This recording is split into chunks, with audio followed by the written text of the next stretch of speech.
So yeah, you know, sustainability is something we have all studied about in our geography or economics books.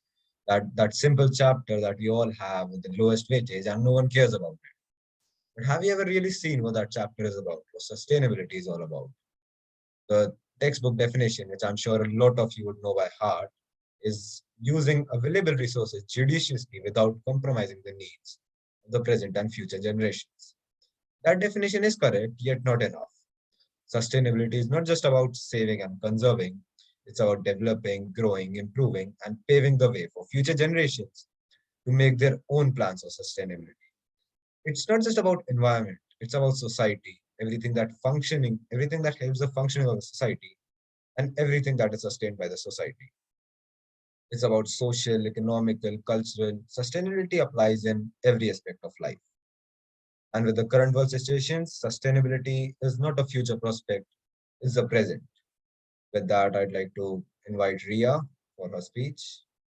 Ria, the floor is all yours now. Thank you so much, Kshitij.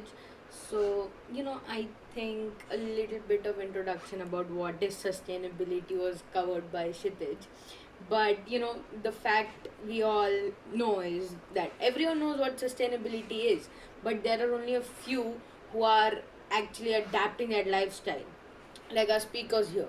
Now, I just wanted to cover one thing while I'm, giving a speech or whatever you want to consider this to be. That the only difference between the two is that our speakers here know how to implement it, whereas we don't. We just know the concept of sustainability and what we can do. We just don't know how exactly to go through it.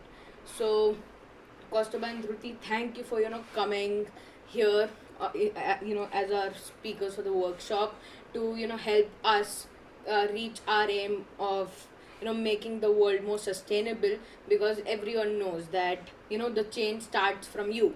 The change starts from one person. You can't change the whole world at once. So with the first workshop, that sustainable lifestyle, you guys are just helping us guide everyone in our audience on how to be more sustainable. So I hope that there are a lot of takeaways from the presentation and everything that goes on. So without further ado, you guys can take over, I guess. So Kshitij, back to you.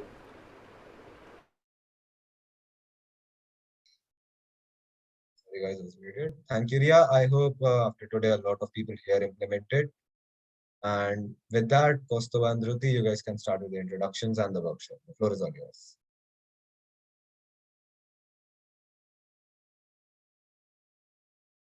Kostova, you're on mute. Hello, everyone. How's everyone doing today? So before we start, I would like to wish you all a very happy Earth Day. Yesterday was Earth Day, so I hope you celebrated in some or the other way. Anyway, I'll start with my introduction because I definitely think that you should know why am I here today and why am I speaking on this particular topic. So my name is Kaustubha, as Ria introduced me. I've been practicing sustainable and minimal living for over 4 years. I'm a digital nomad and I'm also an eco-traveler. So when I say eco-traveler, I mean that I travel sustainably. I try to reduce my waste as and when I travel. I'm also a social media and Instagram strategist for conscious businesses. So businesses who consciously make efforts to be closer to the environment. And I also advocate sustainable and slow living through my channel on Instagram. And that's all about me. Next, the floor I'm passing on to Dhruti. Oh, sorry. Hello everyone, my name is Dhruthi Vijayanand and I go by she, they pronouns. Most of the adults do not take teenagers seriously. They think we all are moody or like we are always agitated and like we are angry, aggressive, like we always have to speak against something. But I'm here to prove otherwise. I am a passive aggressive teenager who is advocating for mental health, who is advocating for LGBTQ plus, and who is advocating for sustainability. And I think that if all teenagers, if the youth of India or if the youth of the world speaks their opinions and like voices their opinions, I guess we all can make a change. So thank you everyone, and let's get on with the workshop now. All right. So first of all, after the introduction, thank you all for joining us today, because thank you for taking your time out today. It's a Saturday evening. Not everyone is plugging in and listening to a sustainability workshop, and definitely all 13 of us care for the environment to hear what we have to say. So as anything, before we go ahead and begin with the workshop, we need to lay down what is the objective for today's workshop, like what we intend to give you uh, while exchanging your time. So we hope to make you aware about certain things, about environment and the sustainability, and much more than that. And after making you aware, we want you to think about this. And after thinking, we hope that you explore. So we have an entire resource directory towards the end of this workshop that you can explore. And once you explore, it's easier to implement and take actions. We hope that the takeaway from this workshop, even if you don't do any of this, at least you can initiate a dialogue in your social circles. And that, for us, is just the beginning. So now I move the floor to Dhruthi to explain the sections of the workshop. So basically, the purpose of this event is to inspire you all to implement whatever you take away from this event. और 2 साल बड़ी हुई कुछ ही नहीं पढ़नी है आपके बच्चों को एकांत चाहिए बिना मतलब दीवारों में छेद करवाओगे और करोगे अभी फिर mummy. All right. So we have divided this event into 5 different sections. So the first section will be all about easy day-to-day lifestyle tips for beginners. Will not make you change your lifestyle like fully. It's not how sustainability works. Sustainability is all about moderation. All right, we won't tell you to stop using chlorofluorocarbons containing ACs or like fridges. No, we know that's inhumane. So it's all about moderation. The second section will be about spreading awareness of the most important eco terms that you all will be listening to. And the third and the most important section, in my opinion, will be devoted to the essence of involving oneself heavily into advocating. So for sustainability, basically a guide for advocating for sustainability, right? So as Kaustubha quoted, and like as Kaustubha said, and I quote, even if 7 billion people on the planet individually changed their lifestyle, planet would still be impacted. Hence, the need for certain systematic change plus individual changes are needed. So the fourth section will be all about question and answers. It's quite self-explanatory. I won't really go deep into it. And the fifth section is resources. So it is a direct giveaway to useful resources so as to catalyze the implementation. Now I pass on the floor to Kaustubha. Thank you so much, Shruti, for the explanation. So for Q&A, the reason that we are putting Q&A, because we want you to explore the content first. And I'm sure once you are aware of the content and once you have learned, then you will know what to ask us. So that's why we are not taking the questions in the middle of the presentation, because it breaks the flow. So it's much better to take all the questions towards the end so we can like give you full attention. And also I want to put one more disclaimer. So we have created this workshop keeping in mind that we are addressing everyone. So those who practice a little bit of sustainability and those who do not. So maybe you will be familiar with some terms, or you may not be. So if you're familiar with certain terms, just stay there. We apologize in advance because we are catering to a general mass audience over here. So anyway, let's move to the first section, which is earth-friendly lifestyle tips. So before we begin and tell you about what you need to change and what can you implement, the most important thing that we need to tell you is why you need to adapt to these changes. We always listen, okay, climate change is happening, the temperature is rising, yada, yada, yada. But what are the core things, core significant things that are happening on the planet right now that us for this crucial step that we need individually, we need to make these action steps. And human psychologically works in certain way. If we don't know why we are doing this, we will never adhere to, or we will never follow up. Even with your habits or with your classroom or with your test, if you don't know why you're preparing for certain exam, you will never follow through. So that's why before we go ahead and explain you the lifestyle tips, we need to tell you why exactly we are teaching you, or we are telling or sharing this information with you. So the very first thing, I will let Dhruthi take away now. Dhruthi? I forgot I was muted. Anyway, so plastic is found everywhere.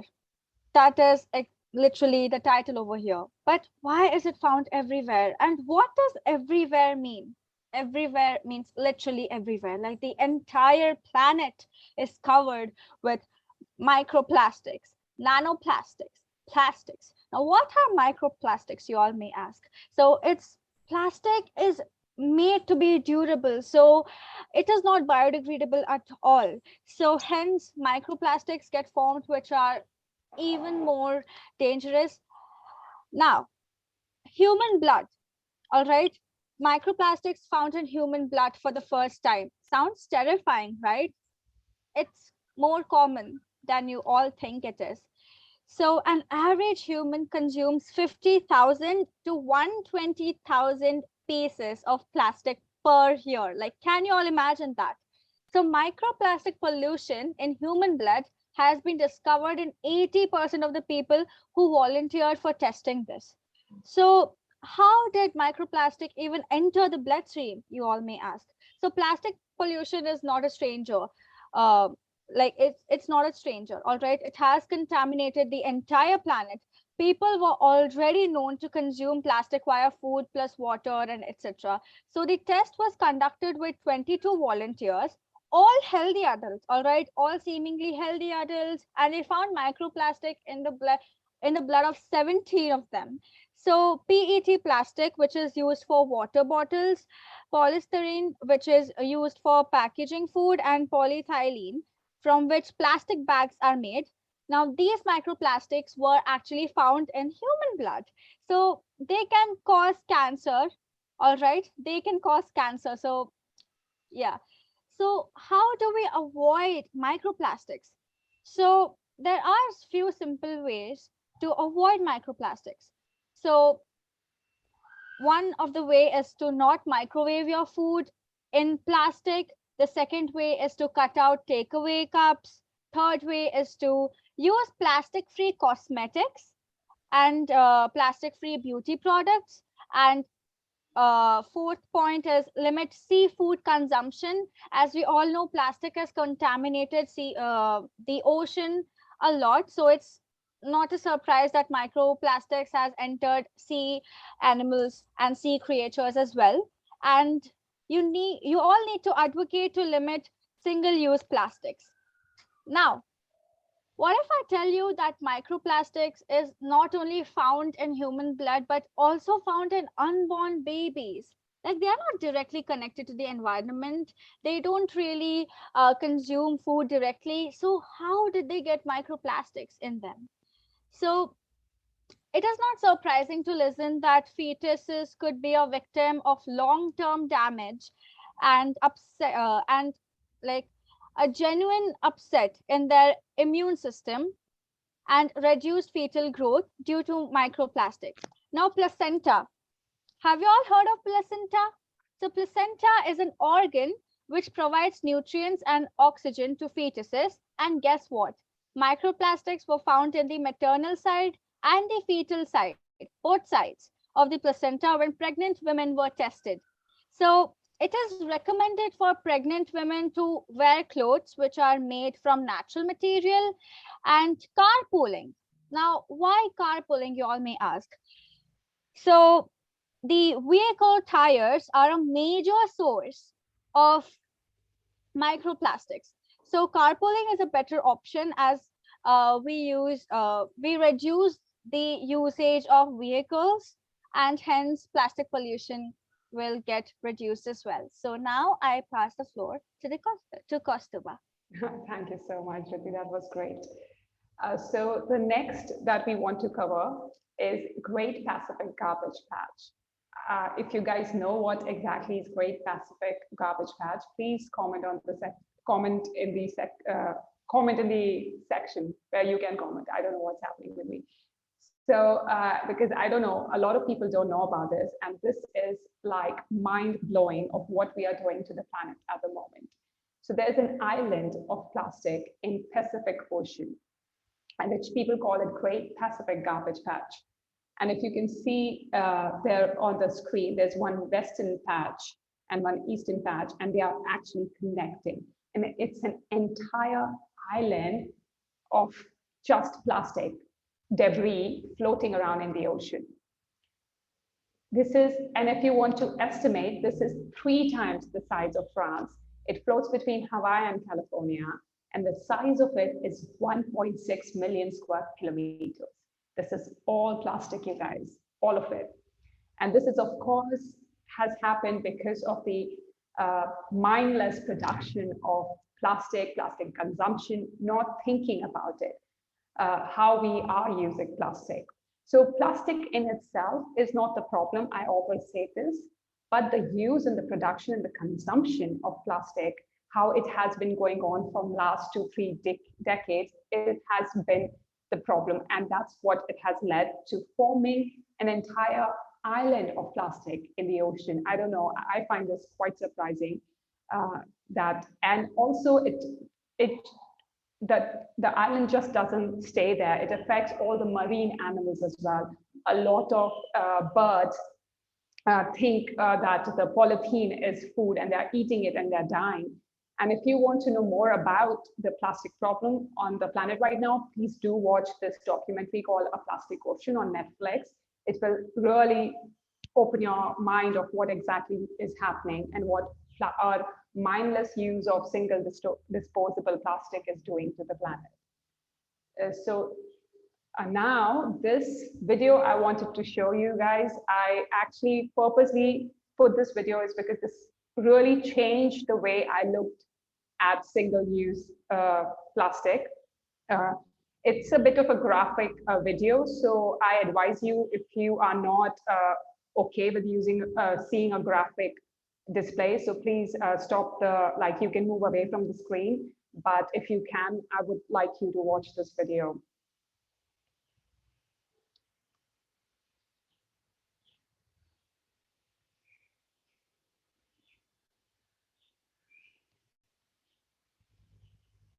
Oh, there's no volume.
All right, I think we got the idea of what exactly has happened. I'm so sorry for showing you the graphic display, but I think it's really important to understand what exactly is happening on the planet right now. Imagine a plastic straw that we don't even think twice about using it. Sometimes we even throw it. And that is causing so much threat to the marine life and to the other biodiversities. And it is just an inconvenience that it's so ineffective. And this video really changed my life, the way I see single disposable plastic, and I hope it also moved you. There's no sound system, so that might have affected the thing as well. Um, anyway, now we move to our favorite eco tips. And again, sorry for the graphic display of the turtle video, but it was really important for us to show you exactly what's happening and why single disposable plastic is just the biggest threat on the planet right now. So we couldn't create there's countless of sustainable tips out there, but we guys have packaged only the most important ones that will help you at least implement and think about the planet in a certain way. So first, my tip is say no to packaged drinking water bottle. And why do I say this? Like, why do you need to say no to packaged drinking water bottles? So I have a few facts that I think will help you uh, comprehend the catastrophe that packaged drinking water bottle is causing on the planet right now. So 1 out of 5 plastic bottles is recycled. So not anyway, recycling is only 10%. So a lot of people say that, okay, we can use plastic and it can be recycled, but only 10% of all the plastic is ever recycled. And when it comes to plastic bottles, it's 1 out of 5. One PET plastic bottle takes 700 years to decompose. 100 million plastic bottles are used worldwide every day. That means today, around the world, there was 100 million plastic bottles were bought. 90% of the cost of bottled water is due to packaging, not the water quality. And last, and the most important factor is 1,500 plastic bottles end up as waste in landfills or thrown in the ocean every second. That means right now, even like through the 35 minutes, there have been 35 into 1,500 plastic bottles. So imagine, and no wonder there has been a plastic island called Great Garbage Pacific in Pacific Ocean. So now I would like to suggest you the tips that you can, how you can avoid packaged drinking water bottle. So first, you can invest in stainless steel and aluminium bottle, and you can carry it around with you.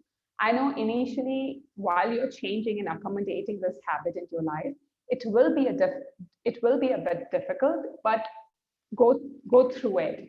And after this, it will become a second nature.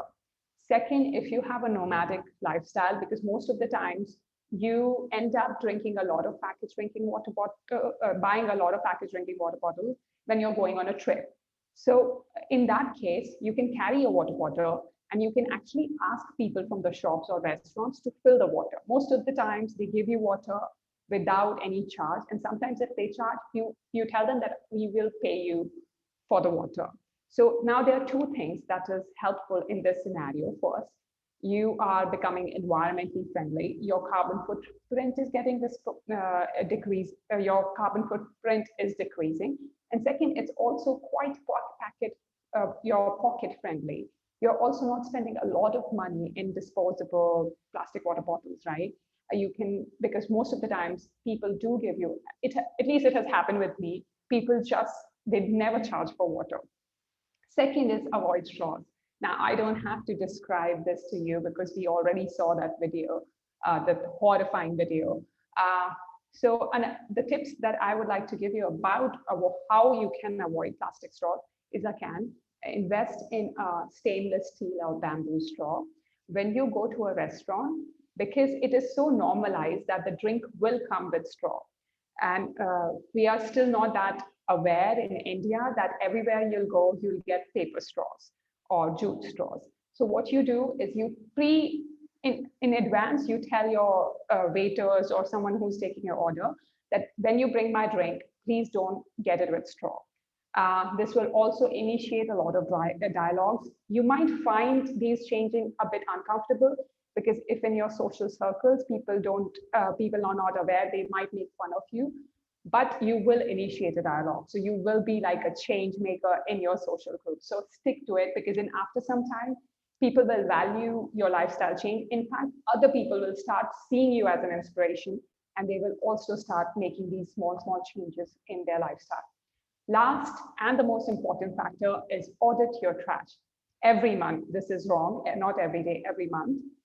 Why I say this is because this will change your life. This will be an eye-opening moment for you. And if you live in a household where the trash and you produce a community like common trash, then start storing your trash. So there are two types of trash. One is wet trash, which is a kitchen trash.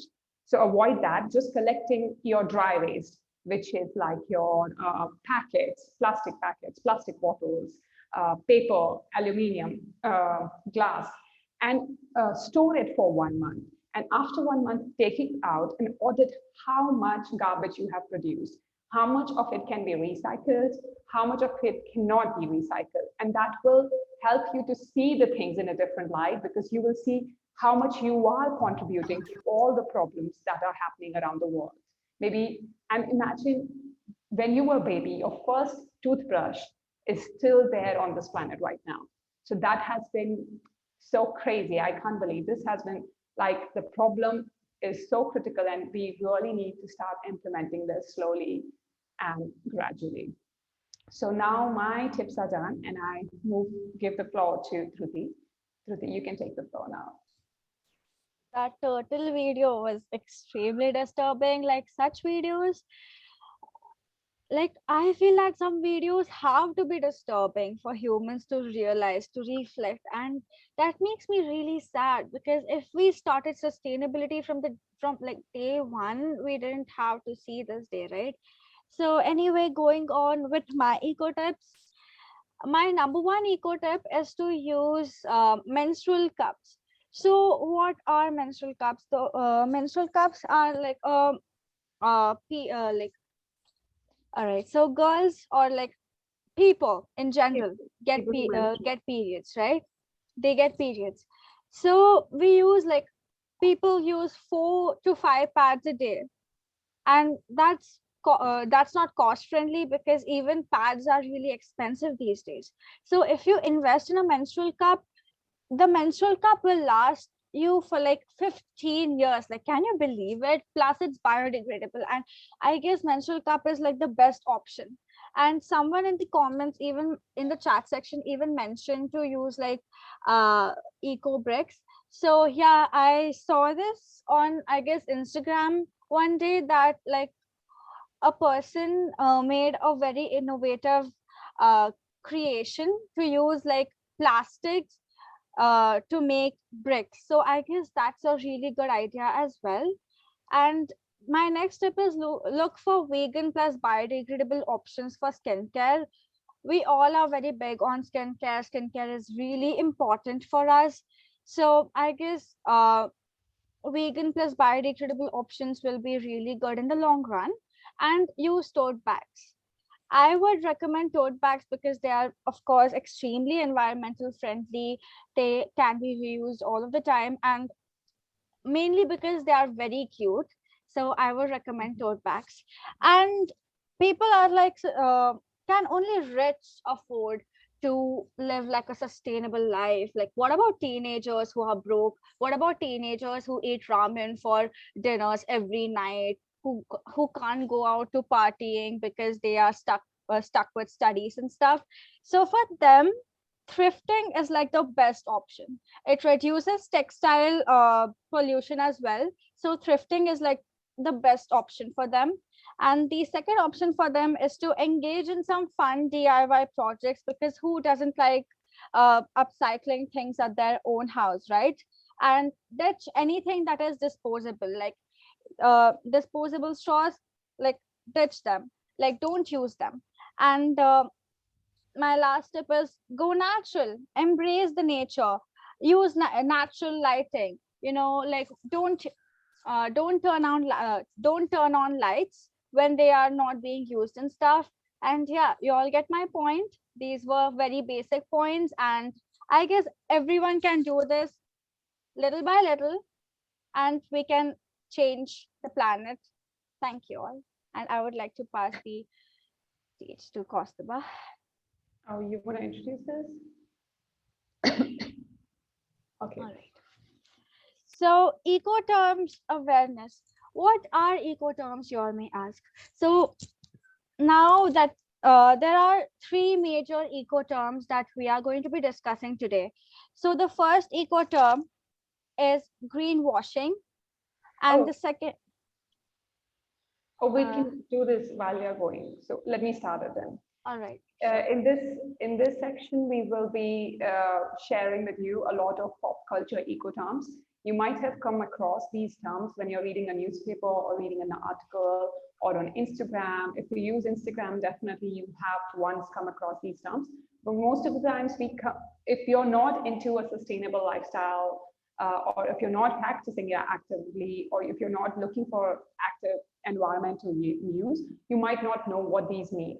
So we just want to make you aware of these couple of terms so that next time when you come across these terms, you know, okay, this is what it means and this is what we need to do with this information. So the first thing is sustainable development goals. Now, most people know sustainable development goals who are into environmental news and environmental living, but other people, most of other part of the humanity doesn't know that as well. So what are sustainable development goals? These are also called global goals, and these are a collection of 17 interlinked goals designed to be a blueprint to achieve a better and more sustainable future for all. The SDGs, they are also called, these are the acronym for Sustainable Development Goals, was set up in 2015 by United Nations General Assembly, and they are intended to be achieved by 2030. So the climate action is the 13th goal of SDGs that all of the nations on the planet, with all the nations that are part of United Nations, are working towards. And there are other goals also like gender equality, free education for all, no hunger, and these are the types of goals, and it makes 17 of these goals. Now, a lot of companies have also started adopting these goals into their practices. So it is wonderful to know that these United Nations and all other nations are also practicing to make a better future for all of us. Now, the second thing is permaculture. It is also a pop culture term. Not a lot of people know it, and a lot of times it is used in farming. So permaculture is simply an systematic practices. If I have to give you an elevator tip, like an elevator, what do you call that? Anyway, so permaculture is basically a systematic practice to use the environment sustainably and also make yourself independent while being in harmony with nature. What do I mean by that? So stay with me through these two slides. It's a bit tough to understand, but once you understand it slowly and gradually, you'll understand the importance of permaculture in this day and age. So permaculture is innovative ethics and design-based process used to make agriculture more sustainable, restore soil, conserve water, and redirect waste streams. The process is inspired by everyday relationships found in nature. So permaculture states that we belong to the nature. We are not separate from nature, and we do everything that we do. It needs to be in harmony with nature. The primary goal of adopting permaculture principle is to empower individuals to be their own producers and move away from being dependent consumers. So they want to, permaculture basically means how other mammals are. So when you see other mammals like buffaloes, they are quite independent individuals, right? They make their own food, they go drink water. But as it compared to human beings, we are not independent beings. We are quite dependent on money. We are quite dependent on food chains and everything. So the goal of permaculture is that we become more and more dependent on the nature rather than a very capitalist system. Next, these techniques are practiced in very different ways globally based on climate resources, particularly to the region. Now, what does that mean? That means that permaculture is different for different regions and different areas. One of the examples that you can understand better is that seasonal fruits. Like, for example, in Kerala, you will get coconut, but in Rajasthan, you won't get coconut because India still kind of practice that sustainable farming. One is seasonal fruits, like you only get mangoes during a particular season and not the year round because your soil cannot produce that and your soil needs to be fertile. So this is why permaculture differs from ecosystem to ecosystem. Now, easy to remember primary ethics of permaculture include earth care, that we care for the earth, we care for the people and its beings, not just human beings, but also other biodiversity and resource sharing. So resource sharing not just happens between human to human, but also human to other biodiversity. So much better, you will be able to understand permaculture in much better way now. So a lot of times permaculture is used in farming. So what happens with farming is that a lot of times you use a lot of pesticides. And in terms of large scale farming, they use same crops all year round. So when you use same crop yield every year, that loses the fertility of the soil. So permaculture says that you need to use different kinds of products or produce to retain the fertility of the soil. There you can read more about it. That's the basic understanding of permaculture farming, but it is majorly used in permaculture farming. Another part, in another way that you can use permaculture is building that support outside plant life. Now we are all moving towards an urban jungle, and we have a lot of plants in a house. But how can we make like smart cities more natural cities? So permaculture comes into the play where it says, okay, you can create backyard or balcony gardens or terrace gardens because the structure of the building is rectangular. You can also create energy saving green initiatives and install grey water reclamation systems. So you can read more about permaculture. So there's this absolutely amazing environmentalist called Vandana Shiva. I've also added her name towards the end in the resource section. And she talks a lot about permaculture and how it can help us sustain and bring back the sustainability that once Earth had at the current times. So now I move the slides to Dhruthi. Dhruthi, you can take over. So we come over to another very important eco term, which is known as greenwashing. So what is greenwashing, you all may ask? So greenwashing is gaslighting consumers by companies. You like lying to the consumers, like, oh my God, we are like totally eco-friendly, we are literally 100% natural, we are biodegradable, etc. But in reality, they are not. They are literally not. So why is greenwashing harmful? So it's like more than 51% of plastic contaminating Earth was produced in the last 17 years itself, and more than 90% of plastic isn't recycled, and deceiving consumers by actually gaslighting them into thinking that they are actually contributing something to change the planet and like for their own profit isn't good, right? So let me take an example of Volkswagen. So it's an automobile company, right? It's very popular.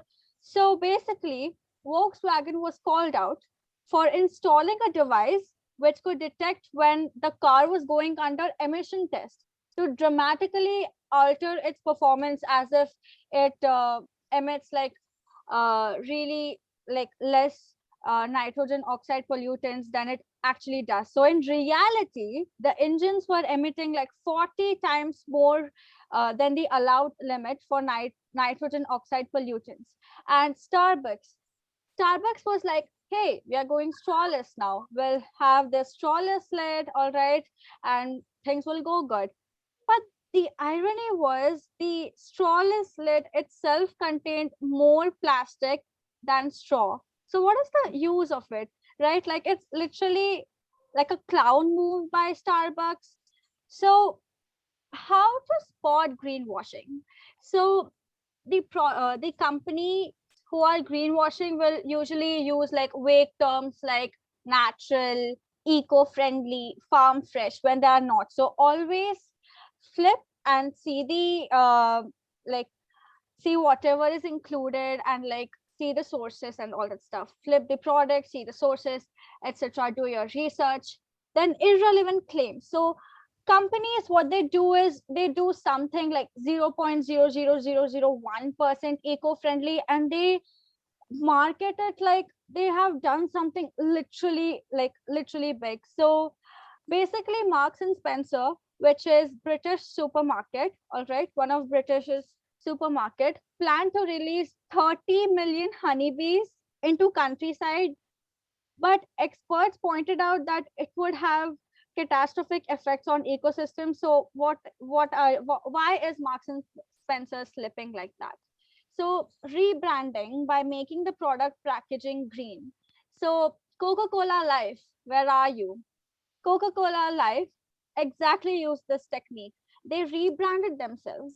They made their products look green to like attract the customers to buy that product. And lack of transparency is like literally the main part of greenwashing.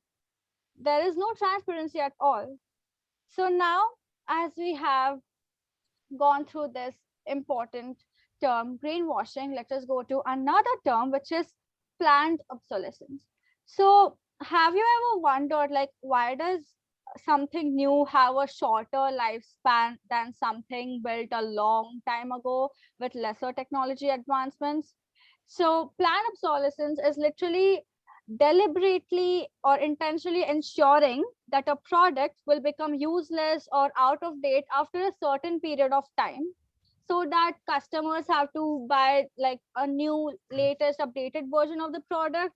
So basically replace the product, which in turn increases the demand of the company. And from a business point of view, I must say it's like a big brain move, right? But from a sustainable point of view, not really, because who wants overproduction? Who wants over pollution? We have enough pollution to like choke us all, right? So have you all ever seen that best before 10 months, best before 2 years, like on the back of the product? Well, let me tell you that most of the times it's a lie, because they are doing that so that you to catalyze their own consumption, to catalyze the consumption by the consumer, so that the demand gets higher and higher day by day. So how to escape from planned obsolescence?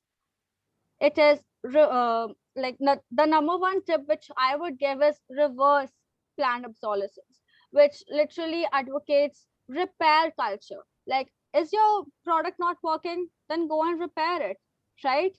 So there are like four types of planned obsolescence. One is decline in durability, which is basically what I explained.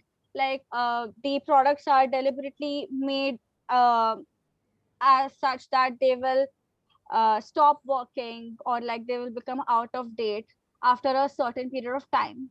And software updates, this is like a huge criminal over here. So software updates will literally like um like if your phone doesn't support the updated software, it will literally push you into buying a new version of phone. So yeah, this is the main culprit over here. And perceived obsolescence. Now companies or technical gurus, what they will do is they will gaslight you into thinking that, oh my god, you're using like a very outdated version, today's world doesn't really go with it, so you need to buy this updated version right here. So this is known as perceived obsolescence, when there is nothing, like totally nothing wrong with the product that you are using. And the last type of planned obsolescence is prevention of repair. Repairing is needed, all right? Repairing is literally needed. As I said, repair culture is needed. It is a number one prevention technique for planned obsolescence. It basically ensures that you use your product for a longer time. So now I let Kaustubha lead. All right. And one more thing I would like to share with you is that if you want to read more about plant obsolescence, is there's this amazing 1 minute, I think 1 to 2 minute documentary called The Story of Stuff. And it tells you about the entire capitalist system where the production, consumption, distribution, how exactly it happens. It will only take 1 minute, but you'll get so much understanding of why how a product is created and why sometimes the products are ridiculously cheap. Like, how is it happening? It will help you so much.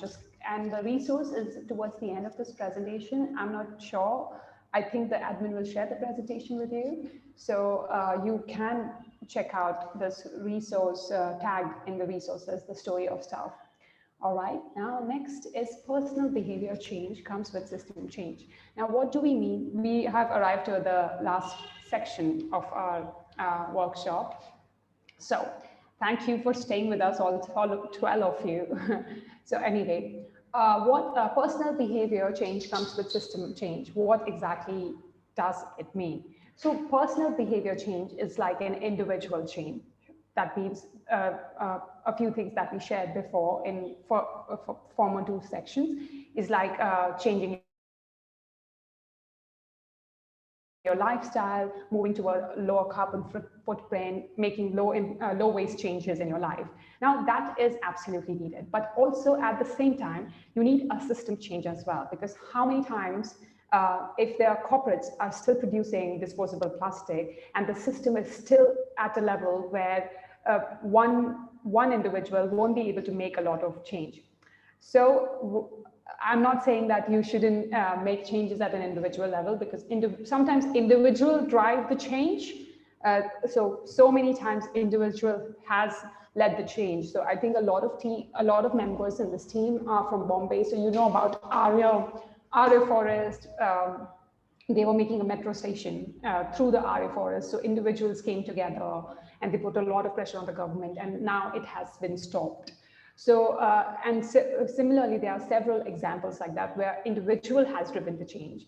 But at the same time, the system also has to drive the change for all of us to actually move towards a sustainable future that our planet demands desperately. So what can you do to have a systematic change? So now as an individual, you think that I don't have a voice and I can't do much except changing my everyday lifestyle. But as a consumer, as an individual, and as a person who takes a place in the society, regardless of your age, you have so much say.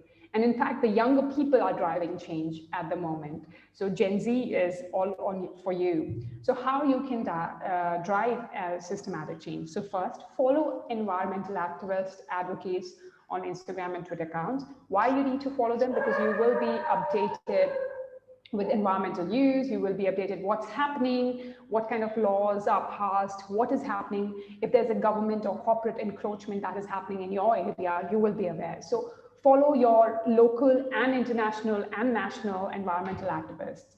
Then sign petitions. There are so many petitions that you can sign. Petitions have power. A lot of people will tell you otherwise, but they do have power. So sign petitions, use the power of your social media presence. A lot of people, you might think you might only use social media to put up your pictures or share it with share it in your social groups, but you can use social media as the voice of change. Because, for example, living through my experience, I have driven change using my Instagram handle. Like, I have gone to so many TED Talks, and so many people have commented, and I find every day there's a DM in my inbox asking me that how I have driven change in their life. So the moment you start using your social media in a more effective way, besides your personal use, of course, this could also help to drive systematic change. Initiate dialogue in your social circles. That's so important. The moment you start sharing environmental use on your Instagram, WhatsApp, people will start talking to you about it. And that's when you debate, you discuss, and you form association, you form groups that will lead change. Maybe it will be local, maybe it will be minor, but it will have a huge impact. And that's how things change. Third is tag your local MPs and leaders if you see any harm done. For example, if you see trees are getting cut, you have so much power. Again, I'm saying that there are laws that protect you. The only problem is we don't know about these laws.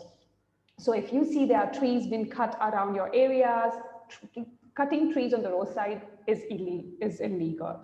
So ensure that you report that. If there's improper waste management, write to your MPs. If your MPs and leaders in the municipality area don't listen to you, tag environmentalists. Get attention through your social media. Another thing is, if you have the time availability, go for climate march. It's called Fridays for Future. I'm pretty sure most of us are aware of this. It was started by Greta Thunberg. You will again learn not just by attending the climate march, but you will learn so much just by being there. There are different kinds of people with different kinds of education and bandwidth of knowledge, and you'll get to meet new friends as well. It's really amazing when you go to these climate march. Next you can do is participate in eco campaigns. So there's this plastic free July that happens every July, and a lot of people participate in this campaign where they try to give up one plastic element for every day for the 30 days. Then if you live near an ocean and beach area, then join beach cleanups. Again, your money also contributes to the society that we live in. So if you want to create a sustainable society, then donate to sustainable companies. So donate to companies that are transparent with their money. They don't hide their money, where it's going and everything. And they are vocal about their sustainability campaigns and sustainability system. For example, one of the amazing companies, EcoAsia, it's a search engine like Google, but every time you do a search on Google EcoAsia, they plant a tree, and they are pretty transparent about it. You can see their monthly bank statements, how the money is going and everything. So choose your money wisely, invest, buy from companies that are sustainable and transparent. So now I think we are towards the end of our workshop, and now we will open the window for question and answers. So let us know. Anyway, before we go ahead, thank you so much for listening to us for so far. And yes, 11 of you are here. So we are open to all of your question and answers. Moderators, just let us know if there are any questions. That was an amazing workshop. And guys, you can put your questions in the chat box, or you can even ask right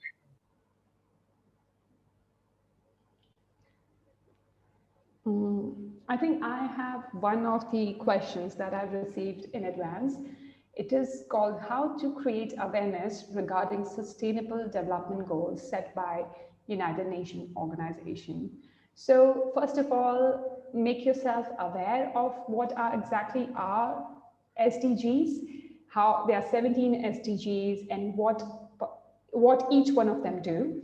There are companies that promote SDGs. So for example, there's this backpacking volunteer company called Workaway. They are pretty open about being following SDGs. You can even see their SDG goals on the companies, and a lot of other companies have started adopting it. So when you go to their website, you can see the badge of which SDG goal they are working towards. So you can look for these companies. You can, in fact, you can talk if you are working, or even if you're in a university, you can do that. You can talk to your management. You can talk to an authoritative figure about implementing SDG, or whichever SDG goal you want to implement or you are inclined towards. You can do that. So these are the few things that I can think that how you can create awareness about SDGs. Also, like by following environmental activists, a lot of them, they also talk about SDGs. So you can share the news. I have realized that social media sharing is quite effective. So sharing it with your social circle, you don't have to go out and start an NGO. You can just change yourself and start talking about it, and your immediate social circle will start changing as well. And the second, and I hope I answered it well, and the second question was, how can we recover the damage done in the past when there was no thought in the minds of people regarding the topic of sustainability? I think in the past we were more sustainable. I wouldn't say that we were not sustainable. During the time of our grandparents, they still had these small kirana shops. There were no supermarkets, no giant production. So I think we were quite sustainable back then. But after industrialization, after the mass production, we have really damaged the planet. So unfortunately, in my opinion, I think we cannot recover the damage that we have caused to the planet. But that doesn't mean that there's no hope, that we shouldn't do anything about it. At an individual level and systematic level, that would just mean giving up. So definitely, even if we can't recover the damage that we have done, but we can still do better. So we can still make ourselves aware about what is happening, how we can implement different things. And it's just being aware about what's happening around you, and thinking that you're not separate from the environment, because most of the times we think that we're separate from the environment because we live in cities and everything. Think of it as like you're a part of the environment. This is your home, and something is happening to your home, and you need to be aware. You need to know what's happening. So yeah, just your awareness of these things will help. I hope I answered that properly and to your satisfaction as much as I could answer. Are there any other questions? There are questions in the chat box, Kaustubha, you can answer them. Oh, okay. Mhm. When it comes to repurposing, reusing, how do I convince at my house not to throw away plastic bags and containers or boxes from Amazon and send to recycle, because it should be polite also, right? Well, first of all, you can stop the boxes from Amazon. Actually, you can write to Amazon whenever you're purchasing something from Amazon. You can actually ask them to send you more recycle friendly packaging. So I'm sure that is there. That's what sometimes I also do. Like if I'm buying from a company, I pre-plan it and I'll send them in advance that I need it in more recycle friendly packaging. So they sometimes are there, they don't are there to sometimes. About convincing people, I don't think so you can convince people. The only thing that you can control is your lifestyle. It was way harder to control other people. You can just be polite and tell them. Actually, what you can do is you can show them the impact. You can go to them with the facts and the figures, and you can tell them, you can provide them all the knowledge that you received here.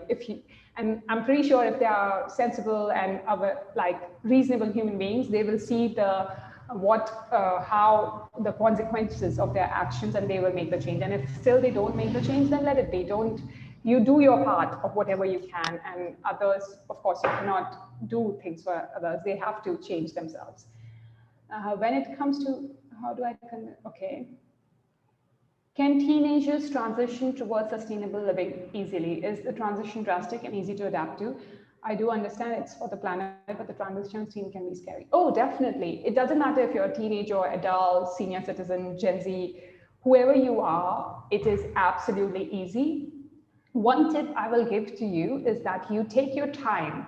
So I'm sure, because when you start this low waste journey and this is an entirely new lifestyle, you might be thinking, oh my God, I need to do so many things. And this is this term called eco-anxiety. So don't fall prey to eco-anxiety. Do whatever you can. So if you're giving up meat, but you're still taking a flight, it's okay.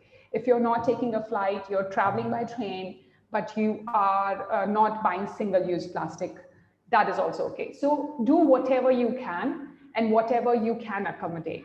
Don't force yourself, don't force other people. Just transition gradually. Even if you change, like you switch from plastic toothbrush to bamboo toothbrush, it is okay. That is enough. Then once you are easy and you are habitual to that particular habit, then move to the other thing. It is not hard, it is not difficult. It is only difficult when you take it all upon yourself to make the change, but don't do that. Transition into it gradually and small steps. Okay. What do you think of planting new saplings? Rather, shouldn't we focus on reviving the trees that can stay alive if protected? Definitely, I think that is a very, very good question. I also think that we should be focusing on preserving our trees and forests, because trees they are older than us. They are more than 500, 600 years old. So we should definitely think on restoring our forests and rainforests and Amazons. I don't think so. Planting new saplings is good. I mean, you can do that if you want to, but most important is that would you be able to take care of that sapling afterwards, right?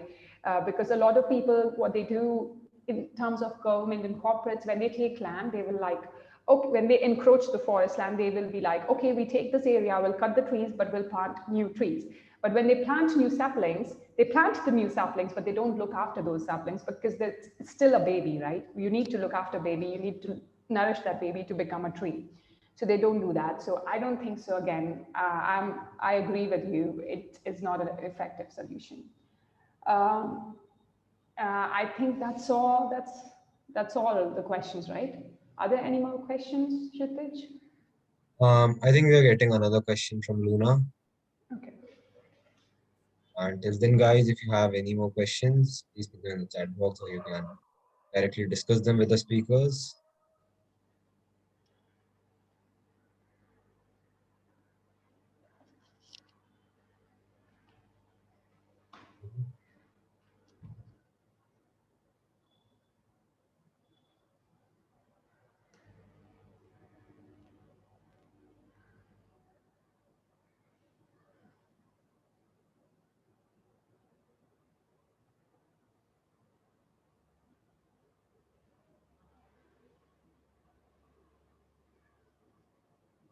I think that's all. That's all, yeah. Okay, so Guys, sorry. are there any other questions? Okay, we'll wait. We'll wait. We'll wait. I don't think there are any more questions. If there are, you can still put them in the chat box. We'll take them. All right. So I think the next, I just want to say thank you so much for all of you for being here. I hope we were helpful in any form or way, and maybe we just help you to think, explore, implement whatever we, at least maybe we made you initiate conversations with within your social circle. So I hope this workshop will stay with you as you walk through the areas of your life. And I think I will move on to the next slide. Don't leave right now because this is a very important slide. And Dhruthi will want to talk about this. Dhruthi, do you want to take this? Yes, yes. So before going into the resources that you all can explore, I would like to add 3 more points. So carpooling, as I mentioned earlier, would be really, really, really beneficial for our environment. And second of all, if you are looking for appliances, you can use those having higher standards of energy efficiency rather than minimum federal requirements. And if you're looking for cars and stuff, you need to look for cars which have like which give you highest gas mileage and minimum emission. So with concluding all the eco tips from my side, I would also like to apologize if I'm stuttering a lot.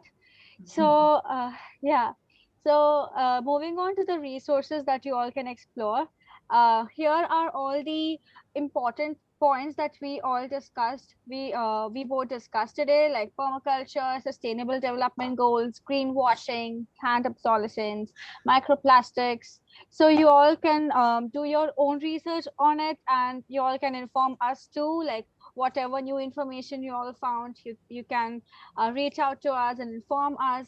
And also there are the Instagram accounts mentioned here. They are really good influencers, especially Greta Thunberg. She's like the main character in this sector. And there's a documentary called The Plastic Ocean.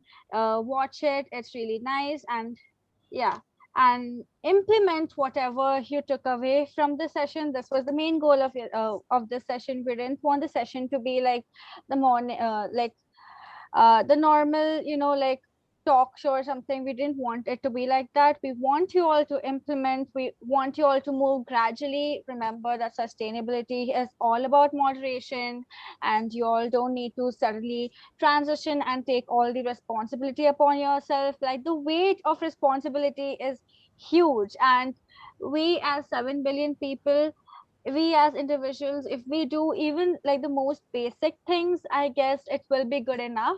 So concluding this on a good note, yeah, you all can take a step towards a sustainable living. Thank you. All right. Oh, one more thing I wanted to add. I'm not sure if we are sharing the presentation, but I request that we could share the presentation to all the attendees because there are so many resources and a lot of interesting resources that they can explore, like the documentaries and everything. So I think that'll be helpful for everyone. Yeah, of course we can share. Yeah, of course you can share the presentation. Guys, you'll get it on your WhatsApp group. And with that, I'd like to move to our director's address. Yes, take 1 more minute. Our director wants to say something to all of you. Oh, okay. It's the time now. Right. Honestly, first of all, thanks a lot everyone for like staying till the very end, especially our speakers. It's not very easy to speak for like an hour long session. So yeah, kudos to both of you. First of all, like you guys can like have some water or something right now. It would be good. All right, let me start with the director's address. Hi everyone, I'm Disha Gujrati. I'm the director of SID Hub. And just a second.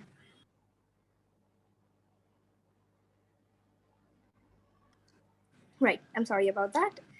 So, I have a very famous words by Lester Brown. He was an environmental activist who said, "We have not inherited this earth from our forefathers, but we have borrowed it from our children."